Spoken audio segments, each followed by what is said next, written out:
Nós estamos acostumados a aceitar a definição liberal da democracia, entendida como uma ordem civil, legal, com a existência de partidos políticos, eleições, os 3 poderes da República e os direitos civis, de igualdade e de liberdade. Isso é muito pobre para definir a democracia.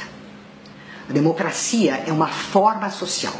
Ela não é um simples regime político, ela é uma forma da sociedade.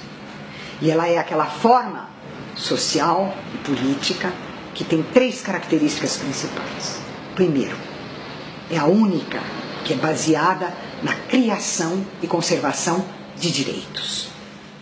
É a única que considera o conflito legítimo e necessário. E é a única que afirma que a soberania é popular. A soberania pertence ao povo e não ao governante. O governante recebe um mandato, é isso a eleição, recebe um mandato para exercer a soberania que pertence ao povo. Então, ela é o único regime verdadeiramente popular de direitos e do conflito.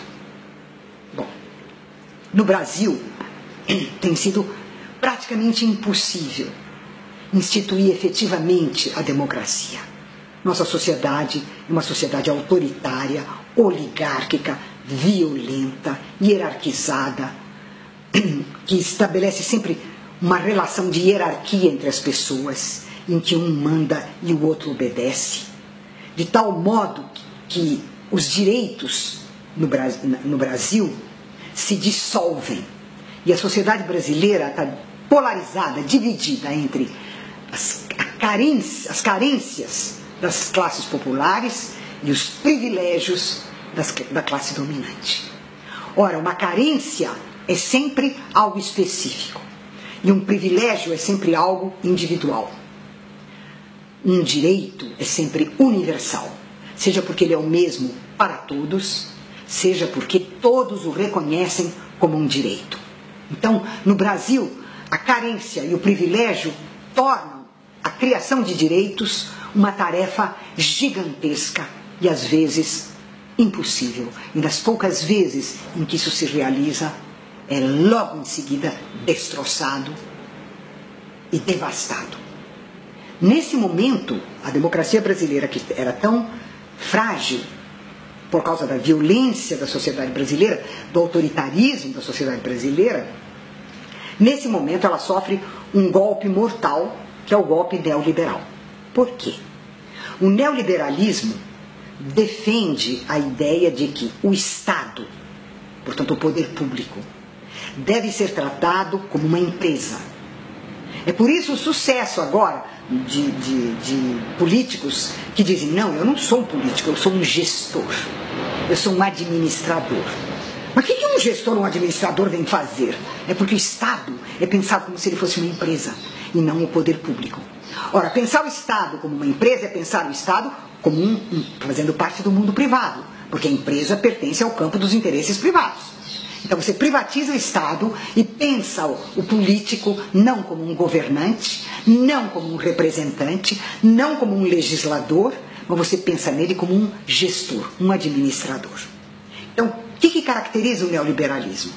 Ele encolhe o espaço público dos direitos e alarga o espaço privado dos interesses de mercado.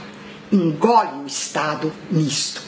E é o que nós estamos vendo acontecer nesse momento no Brasil. Né? Nós somos uma caricatura do neoliberalismo. Isso é importante lembrar, que nós não somos formas neoliberais, nós somos uma caricatura. Né? Os nossos gestores são verdadeiras caricaturas. Né?